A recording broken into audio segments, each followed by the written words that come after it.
ကျွန်တော် trading မှာ smart money သမားတွေရဲ့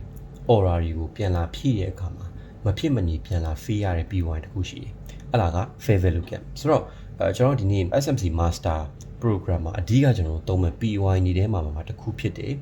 fair value gap တနည်းအားဖြင့် market imbalance လို့ခေါ်တဲ့ IMB ကိုကျွန်တော်ဒီနေ့ knowledge sharing လုပ်ပေးသွားမှာပဲဖြစ်ပါတယ်ဆိုတော့ကျွန်တော်ကတော့ Excel ပါ okay ကျွန်တော် fair value gap ဒီမှာအဓိကကျွန်တော်ကြည့်ရမှာကန်တဲ့၃ကြောင်းပေါ့နော်ဆိုတော့ကျွန်တော်ဒီ upper share လို့ခေါ်တယ်တနည်းအားဖြင့်ကျွန်တော် week လို့ခေါ်ကြတယ်ပေါ့နော်ဆိုတော့ market မှာပေါ့နော်ဆိုတော့ကျွန်တော် volume ကြီးနဲ့ market ကတကယ်ကို aggressive move တဲ့အခါမှာပထမဦးဆုံးကန်နေရဲ့ upper share က1000စီထဲမှာပိတ်တယ်ဆိုကြပါစို့နော်ဆိုတော့တကယ်ကို top move တဲ့ဒုတိယကန်နေပြီးတော့တတိယကန်နေရဲ့ lower share ရဲ့အပိတ်ဈေးက2000စီးတန်းဖြစ်ပြီးတော့ကျွန်တော်ပထမဆုံးဖြစ်ခဲ့တဲ့ upper share ရဲ့အပိတ်ဈေးကို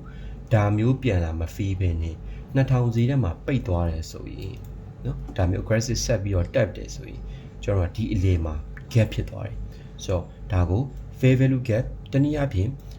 imbalance မြန်မာလိုဆိုတော့မညီမျှခြင်းလို့ခေါ်တယ်ပေါ့နော် smart money သမားတွေ order တွေကဒီ fair value gap မှာဖြစ်နေတတ်တယ်ပေါ့နော်ဆိုတော့ဒီ fair value gap တွေက SMC မှာသုံးတာတွေမကဘူး ICT မှာပါတော်တော်လေးကိုသုံးကြတယ်ပေါ့နော်ကျွန်တော်အခု sharing လုပ်ပေးခဲ့တဲ့ SMC Master Program ရဲ့ video တွေကိုကျွန်တော်တူတူစီရဲ့ကြည့်လို့ရအောင်လို့Telegram မှာ channel လေးတစ်ခုလုပ်ပေးထားတာပေါ့နော်ဆိုတော့ကျွန်တော်ဒီ channel မှာ video တွေတူတူစီရဲ့ကြည့်လို့ရမယ်ပြီးတော့ကျွန်တော်ဒီ SMC သမားအချင်းချင်းdiscussion လုပ်လို့ရတဲ့ channel လေးခွဲပေးထားတယ်ပေါ့နော်ပြီးတော့ကျွန်တော်စီမှာ Moonbase နဲ့ Moonbase Plus ဆိုပြီးတော့ community နှစ်ခုရှိသေးတယ်ပေါ့နော်ဆိုတော့ Moonbase မှာတော့ကျွန်တော်ရဲ့ trade setup တွေကို recap လုပ်တာမျိုးတွေပြီးတော့ကျွန်တော်ဒီ live market မှာဝင်ခဲ့တဲ့ trade setup တွေကို sharing လုပ်ပေးတာမျိုးတွေနဲ့ knowledge sharing post တွေကိုရေးပေးနေပါတယ် Moonbase Plus ကတော့ကျွန်တော်ရဲ့ 1-on-1 premium membership program ဖြစ်ပြီးတော့ဒီ program အကြောင်းကိုအသေးသေးလေ့လာခြင်းနဲ့ဆိုရင်တော့ကျွန်တော်ရဲ့ဒီ website ကနေပြီးတော့အသေးသေးလေ့လာလို့ရပါတယ်